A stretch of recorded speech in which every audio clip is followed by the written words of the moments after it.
수험생 여러분 안녕하세요. 상크 이자스입니다. 이번 영상은 국가직 시험이 이제 얼마 안 남았는데 제가 이전 영상에서 이제 한 달 남겨놓고 마무리하는 방법에 대해서 알려드렸는데 오늘 영상은 영어 시험을 이제 준비하면서 이제 지방직을 준비하시는 분도 계시겠지만 이제 국가직이 이제 주 목표이신 분들이 계실 거예요. 그럼 남은 기간 동안에 영어를 점수를 끌어올리는 법에 대해서 알려드릴게요. 영어 점수를 끌어올리는 방법 간단합니다. 실수를 줄이시면 됩니다. 분명히 여러분들이 시험장 가면은 킬러 문제 나온다는 거죠.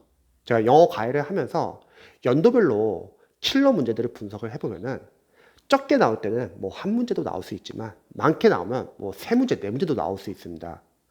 그러면 남은 기간 동안에 영어를 어떻게 여러분들이 정리를 하고 또 어떻게 자신의 실수를 줄이고 여러분들 남은 기간 동안 점수를 올릴 수 있는지 간단하게 좀 설명 좀 드릴게요.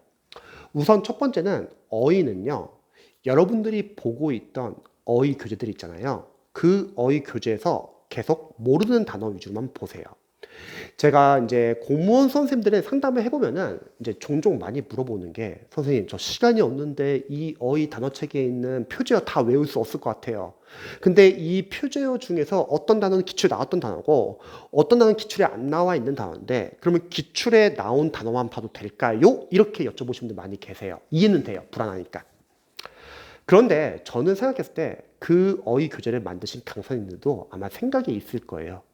기출이 아닌 단어를 표제에 넣었다. 그러면 그 단어는 다른 시험에서 기출로 나왔다거나 강사님이 생각했을 때 중요한 단어라고 해서 넣은 거겠죠. 그래서 저는 그냥 봤으면 좋겠어요.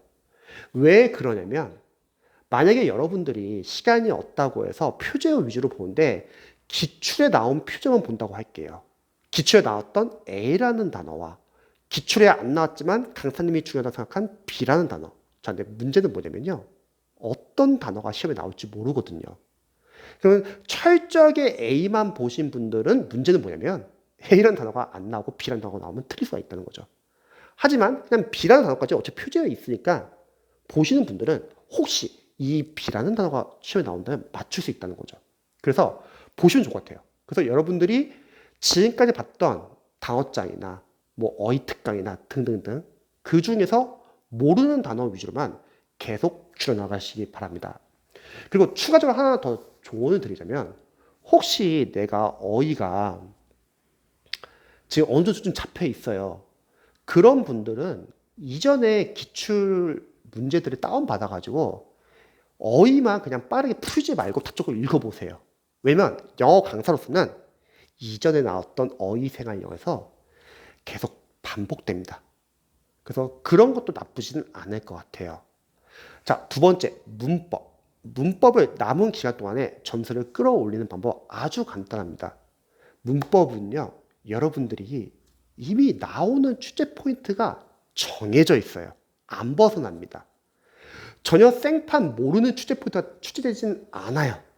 설령 나온다고 할게요. 이건 뭐 어휘도 같은 문제인데, 뭐 예전에 뭐 백스 같은 거 문제 나왔을 때도 누군가는 막 강사님 이래요. 이거 버려야 된다, 뭐 틀릴 수밖에 없다. 아니, 그게 아니죠. 보기랑 소호법 풀면 되는 거죠. 어휘나 생활용어는 모르는 단어 나오면은 나머지 보기랑 모르진 않거든요. 그럼 해석을 풀 수 있고, 아니, 소호법을 풀 수 있습니다. 이것도 마찬가지예요. 여러분들이 모르는 문법이 나올 리는 없어요. 이미 문법 포인트가 너무 많이 있고, 거기서 벗어나지는 않습니다. 그래서 문법은 여러분들이 일단 만약 국가직을 목표로 한다면 국가직 2010년도부터 2021년도까지 한번 기출만 싹 분석을 해보세요. 그럼 각 연도별로 어떤 문법 포인트가 많이 나왔는지를 한번 체크해보세요. 그럼 그쪽 부분에서 보통 많이 나옵니다. 플러스 여러분들이 보고 있던 뭐 문법 이론서나 요약집이나 계속 봐주세요. 문법이야말로 이론서나 요약집에 있는 건 쓸데없는 문법을 넣은 게 아니라 지금까지 역대 기출들을 거의 다 모아놓은 겁니다. 그만큼 문법 포인트가 많다는 거죠. 하지만 보통 전형적인 문법 포인트 위주로만 나옵니다. 그래서 그거 위주로 그냥 빠르게 보는 거예요. 그리고 만약 문법 뭔지 모르는 나온다. 괜찮습니다. 나머지 보기 그냥 알아요. 그래서 소법 풀어주세요. 문법을 지금 막 문제 많이 풀기보다는 나왔던 포인트 위주로 자신이 봤던 교재 위주로 봐주시기 바랍니다. 자, 남은 건 당연히 시험의 꽃은 독해입니다. 독해를 남은 기간에 실력을 올리는 방법 알려드릴게요. 저는 생각했을 때 지금 이 남은 기간에 문제를 막 열심히 푸는 게 도움이 될까요? 막 양치기로 막 이것저것 막 많이 푸는 게 도움이 될까요? 아니요. 왜냐면 여러분들이 정상적으로 독해 연습을 하셨다면 지금까지 문제 푼 양이 있기 때문에 독해감은 어느 정도 있고 여러분들이 접근하는 방법도 안다고 하면 저는 남은 기간 또 해야 할 연습은 이라고 생각합니다. 새로운 문제 푸는 건 좋아요. 근데 뭐 매일매일 풀 필요는 없습니다. 뭐 감을 잃지 않는 범위 내에서 뭐 이틀에 한 번꼴로 풀어도 상관없는데 저는 오히려 효과를 많이 봤던 방법은 복습을 좀 해주세요. 이제 아무런 독해 지문이 아니라 여러분들이 틀렸던 독해 지문 위주로 선생님 필기 다 지워야 됩니까? 아니요, 안 지워도 상관없어요. 우리 어차피 푸는 게 포인트는 아니에요. 그게 아니라 빠르게 속독으로 읽으세요. 여러분들이 그동안은 실전 연습이 많이 되신 분들은 상관없지만 실전 연습 많이 안 하신 분들은 속독하면서 내용 파악하는 연습이 잘 안 됐을 겁니다. 그러면 필기가 되어 있는 여러분이 풀었던 독해 지문에서 좋은 독해 지문, 그래서 강사로서 좋은 독해 지문이라는 것은 매력적인 오답이 있는 또는 자주 틀렸던 독해 지문 위주로 지우지 마시고 빠르게 읽으세요. 자, 중요한 거.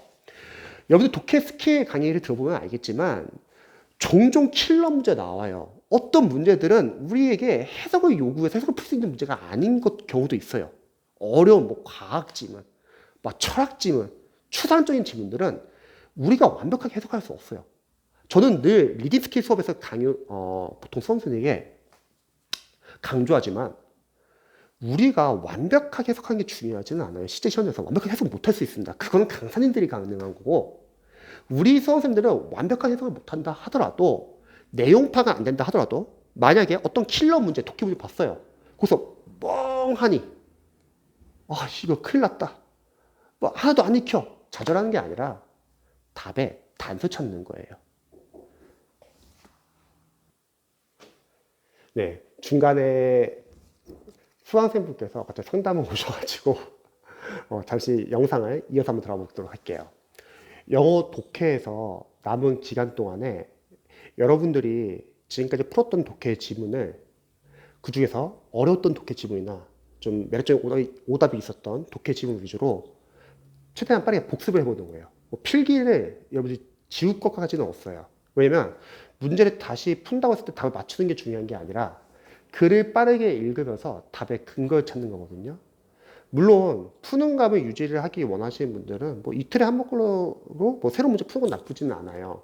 근데 여러분들이 기존까지 풀었던 양이 있기 때문에 푸는 감이 사라지거나 그러지는 않을 겁니다. 대신에 여러분들이 독해 복습을 한다고 했을 때 포인트는 이런 것 같아요. 빨리 읽어야 돼요. 실제 시험에는 빨리 읽어야 되니까. 중요한 거는 완벽한 해석은 아니에요. 완벽한 해석이 안 되는 지문도 있습니다. 제가 영어 강사로서 기출을 분석해 보면은 이거는 해석을 요구하는 게 아니라 해석은 잘 안 됐지라도 답의 근거를 바탕으로 매력적인 오답을 다 피하고 정답 맞추는 그런 게 중요한 지문도 있다는 거죠. 그럼 글을 빠르게 읽으면서 답의 근거 그리고 오답의 어떤 근거 이런 걸 체크해 보는 거예요. 그리고 아마 이런 게 있겠죠. 여러분들이 해석이 잘 안 되는 문장인데 또 나오면 또 해석이 안 되는 경우도 있겠죠. 저는 그래서 늘 저희 구독자 수험생들이나 제 수강생들이나 독해 노트 또는 문장 노트를 만들라고 해가지고 여러분들 해석이 안 되는 문장들을 정리해 놓고 철저하게 그거를 해석할 수 있게끔 연습하라고 하죠. 왜냐면 실제 시험에서 만약 그런 지문들이 여러분 연습이 안 돼 있으면 또 비슷한 지문 형태가 나오면 문장 구조가 나오면은 완전 멘붕이 오는 거거든요. 그리고 현실적으로 제가 복습을 추천하는 이유는 남은 독해 싸움은 뭘까요, 여러분? 저는 어휘라고 생각해요. 여러분들이 독해에 접근하는 방법을 다 알고 리스키도 알고 그리고 해석이 안 되는 문제들 다 분석을 했다면 남은 건 어휘 싸움입니다.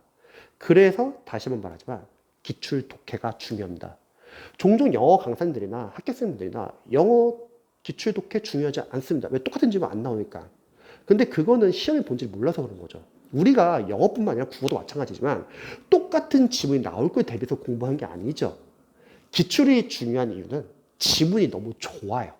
그리고 그걸 바탕으로 여러분들이 접근하는 방법, 해석이 안 될 때 해석하는 연습, 앞뒤 문맥 통해서 문맥으로 해석할 수도 있고 그리고 해석이 안 되는 문제가 나온다 하더라도 답의 근거를 찾는 게 중요한 거예요.